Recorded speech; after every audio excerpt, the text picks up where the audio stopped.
Hello, and today we are reviewing the original Heat 3 AI Police vehicle in Need for Speed World on Sparkserver. Disclaimer just before we get started, uh, this and the other AI Police vehicles that I'm reviewing and will be reviewing are available to donors who have donated $5 or more. I am not specifically associated with Sparkserver in any way. I'm not encouraging you to donate specifically. It's your own choice, you do you, and all that being done and said and done, here it is. So, this car has a little bit of a weird backstory. It was, I believe, in like Need for Speed Carbon, Need for Speed Most Wanted. It was not in Undercover, I don't think. It was originally going to be in Need for Speed World as the Heat 3 and 4 response vehicle, both this and its unmarked counterpart. It was then replaced by the State Muscle Cruiser and its unmarked counterpart that I've already reviewed. It then, though it wasn't originally in Need for Speed World, sort of came back when Team Escapes were released because you can see some of these in some of the roadblocks, and I think they chase you too. So it was originally not there, replaced by another thing, then sort of brought back in. So that's all sort of weird. You can definitely see its age in terms of its model and texture quality because look at the pixelation, look at the inside of it. It looks pretty rough. I don't know why there's so much blue in there. It's really strange. Steering wheel's pretty rough too, compared to other models in this game, especially the other AI vehicles that are generally used. And anyway, so there's that. It has a share of glitchiness, but in a different fashion, similar but different than we've seen with the Heat 3 and 4 State Muscle Cruisers. So that's what it looks like. Let's jump out into the world, and we'll start getting a look at what's going on with it. So, does not have super intense, fast, instantaneous acceleration like the muscle cruisers do. It does have a plate, so I'm going to incur some damage visually. There we go. Plate comes back. Now, lights do work. There's no engine noise again, and so thus there's no even point trying the siren. I'm clicking that. It does nothing. And, yeah. Here it is. Here it goes. Very stiff turning. Again, I'm pretty sure this is programmed in some way as if it is directly the AI vehicle instead of a good working, converted one, because it behaves strange. No engine noise. Again, lights do work and everything, and I have visual car damage turned off right now.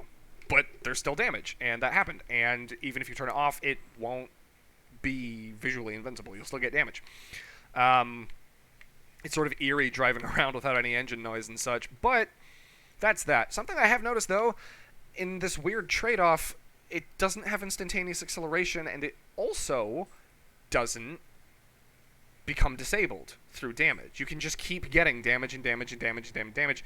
It doesn't stop working, at least in my experience. Maybe it just has a huge invisible health bar or something.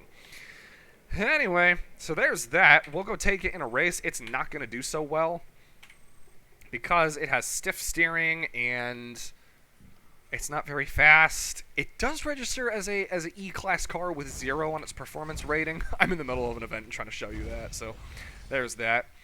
Perfect Start does seem to work, and I'm like driving with one hand and showing you here 0 performance rating overall, so it's buggy in its own sorts of ways, but not quite the same as those muscle cruisers.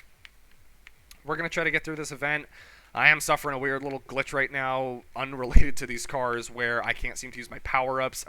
The game's been crashing a lot recently. I think there's some service stuff going on, and I've noticed whenever it does crash, the next time you launch it, your power-ups don't work, so you have to restart it again, and it's just not worth it. So anyway, let's just get through this. Honestly, I forget if I've already mentioned this. I'll say it again in case. The unmarked variant of this is not available in the shop, so there won't be a video about it. Not sure why that's the case. Kind of wish it was available just for completeness, thoroughness, but you won't be seeing anything about it. Unlike with the original Heat 1 Civic Cruiser that I made a video about and mentioned that there won't be a video about its unmarked variant because it's not drivable, purchasable, playable, you don't see this one's unmarked variant at all in the game that I can recall. In Pursuits, Team Escapes, anything. It's not there at all, so I guess it's less of a big deal that, you can't buy it. Something else I'm noticing, look at its shadow. It's all see-through.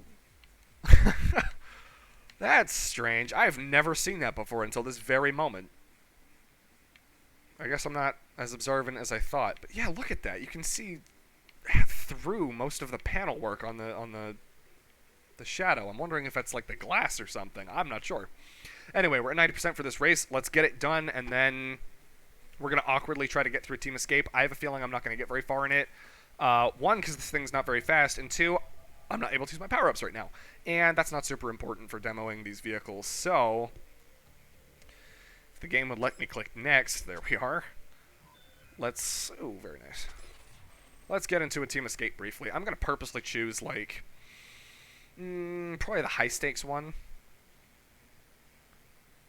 because it's a shorter one and it's very difficult, so I'm kind of hoping to get busted up very quickly.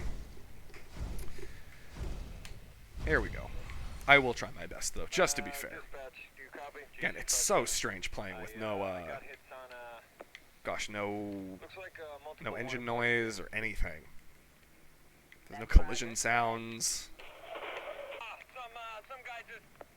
I guess you can hear some of the radio chatter a little bit more. So there's that. Gosh, it's actually kind of distracting listening to them. Oh, did I just get... Yeah, I did. I ran over the spikes. Or I didn't?